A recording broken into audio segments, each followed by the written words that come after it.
Well, Swendeman, after a week off, we're back with another 2 Minute Drill podcast. Hope things are going well for you. Hope you had a nice 4th of July weekend. Absolutely. The baseball could have been a little bit better, but other than that, I am doing fantastic and glad to be back with you. I'm sure your 4th of July weekend was better than the 4th of July weekend for La Familia Volpe. I think I had a little bit better of a weekend than they did, it seems. Oh, that got so ugly. And Oh, listen, we're not going to harp too much on right. it, but it is a story. And, obviously, what happened. First, Anthony goes 1 for 11 over the week against the Mets over the weekend. Now, granted, the one was a home run, and he Right. drove in a couple of runs, but he goes 1 for 11. And then for some strange reason, the Yankees do this thing where an infielder throws the ball to an outfielder at the end of the inning as they're coming off the field. And lo and behold, he slams Judge in the face with a ball. I mean, what team does this? How does this happen? The last time I saw something like this happen on the field, it was in the movie Major League when the pitcher Ed Harris is going out to warm up. And right before they went in, got out of the locker room, he made fun of Joe Boo, and he gets hit with a rogue bat that flies out of somebody's hands during batting practice and conks him on the back of the head. That is the first thing I thought of. And I'm like, when things go wrong, they all go wrong, and that is proof of it. I want you to throw the next one at the mascot. What? Throw it at the mascot. Trust me. And then, of course, there's the shouting match between a Met fan and Anthony's dad in the stands Right. at Citi Field. And it got rather profane. And I'm sure, listen, we've all had embarrassing moments. I'm just glad that my most embarrassing moments, no one had a cell phone and a camera up ready to film it. Right. You know, I mean, You know what? And you know what the sad part is, Jim? We don't know how it started. We don't know what the Met fans said, which is unbelievable in this day and age. There wasn't another angle to catch the Met fans' point of view or what precipitated the video that you see of Anthony Volpe's dad firing back. But the thing to me is, your son's a major league ball player. You have to be smarter than that. And that's all I'll say because I don't know what precipitated. And we've seen Major League Baseball players this year. Ketel Marte in Arizona had something said horrific said to him about his mom who passed away. Other instances this year, I believe one of the relievers in Pittsburgh almost jumped out of the bullpen at somebody who was yelling at him while he was warming up. These things happen, and we get it. There's always so much anybody can take. And I don't want to lessen what, a dad sticking up for his son would feel like. But you got to really be able to walk away sometimes. And with everything going wrong for the Yankees right now, this was just like the exclamation point of just another thing added to the list. And it was rough to watch. It was really rough to watch. And all before God Bless America started. The irony of that isn't lost on me. and then the poor kid standing next to, I assume it's his dad. That poor right. kid, the look on his face. Of just sheer horror. Make this stop, or can I get out of here? It was like that emoji that looks like this. We're just like the teeth clenched, and that's what the kid looked like. And it was just an awkward scene for everybody. And, obviously the moment went viral. It's been everywhere over social media. Yeah. And it encapsulates a part of the problem that's going on with the Yankees. And that would be the play of Anthony Volpe and Right. how well he's doing or not doing, as the case may be this season. And while Anthony is a problem, there's no question about it. His fielding has suffered. His hitting is not what anybody would like.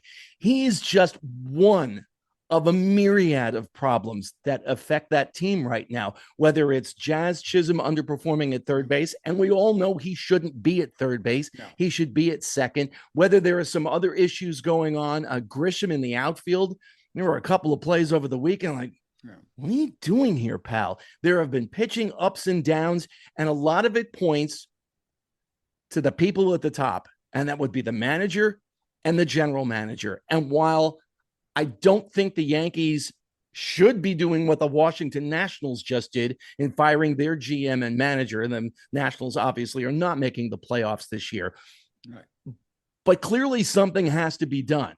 and you look at the trade deadline, which is just about 3 weeks away, with the Yankees with a lot of holes to fill. And I think for Yankee fans, if something isn't done to plug the various holes, even if they don't win the division, just get to the postseason. But if something isn't done to plug these holes, one or both of these two has to go. Absolutely. I mean, Boone just, signed an extension, but I don't think that is going to matter in the grand scheme of things. If this team, chokes away a huge lead early on, barely makes the playoffs and gets bounced, or heaven forbid, we even talk about the words, they don't make the playoffs.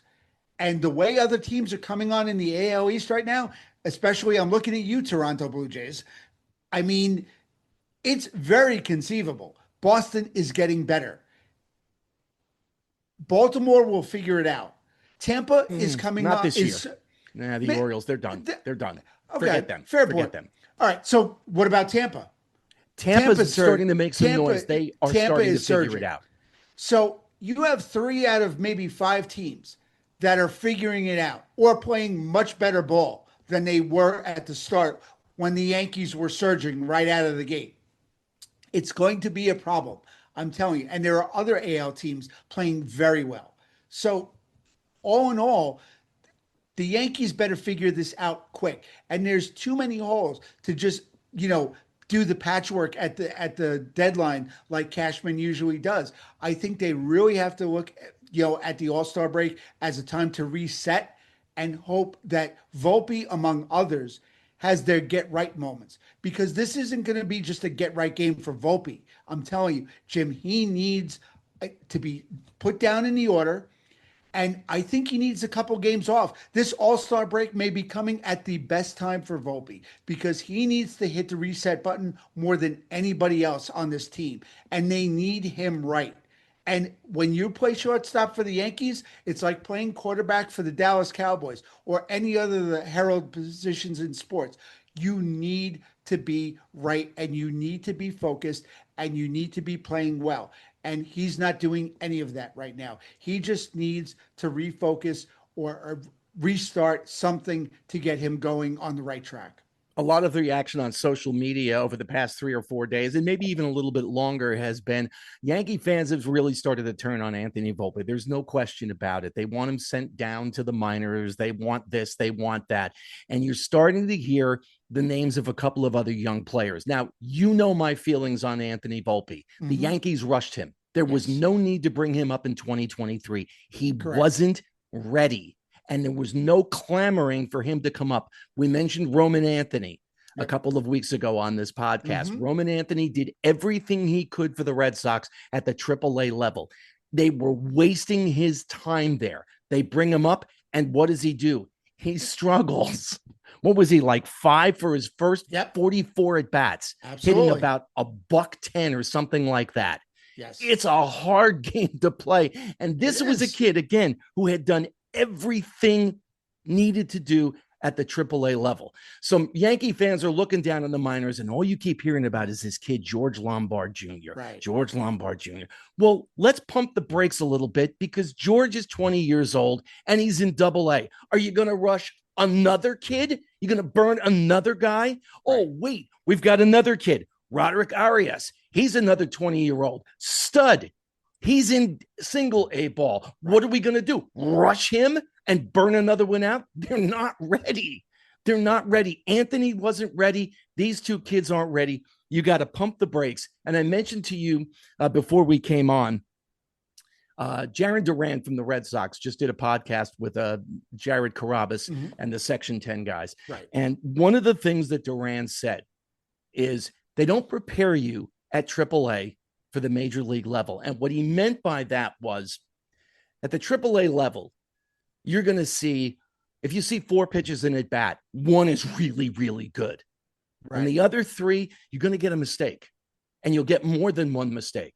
At the major league level, 3 of 4 are serious pitches, and you get 1 mistake. Well, if you miss the 1 mistake at the major league level, what happens? You're hitting Anthony Volpe's 220. Right. Right? Correct. Yes. So, I mean, he's hitting 178 with runners in scoring position this year. That's you can't have him high in the order with that. You can't. There's no way. You have to move him down in the order to somehow alleviate the pressure he's putting on himself, because you could see a guy that is putting so much pressure on himself to get right, and he just hasn't been able to do it. So we can pump the brakes a little bit, maybe give Volpe a couple of days off. I don't think they'll send him down to Scranton. I I don't really see don't. it. Would it help? I don't know, because I don't know where his psyche is right now. Right. You know, you could take him, say, listen, Anthony, we're going to give you 10 days. Just go get right. Just Right. go down. But what does it do to him mentally? You know, Right. I have no idea. And you certainly I can't bring up a kid from double A or no, single A to take over at this point. It would be no. absolutely insane. So you've The got what, 3 weeks between now yeah, and the trade line for right. Cashman to figure things out. Maybe he comes up with a guy. Maybe he comes up with a couple of guys. I don't know. And then you figure out, well, what do we do with Cashman and Boone? Yeah, I mean, Cashman and Boone really have to work for their jobs at this point, because the losing is just not an option for the Yankees. It's never been. And I think right now, I think they're really exposed as to this is not as good of a team or anywhere near what people thought they would be or should be or could be.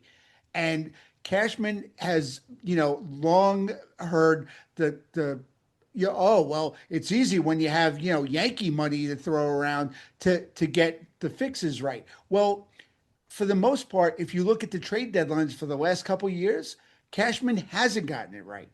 And, Boone, there was a lot to be said for Boone in the managing in the World Series last year. And, all the analytics we keep talking about. Are they too heavy on analytics?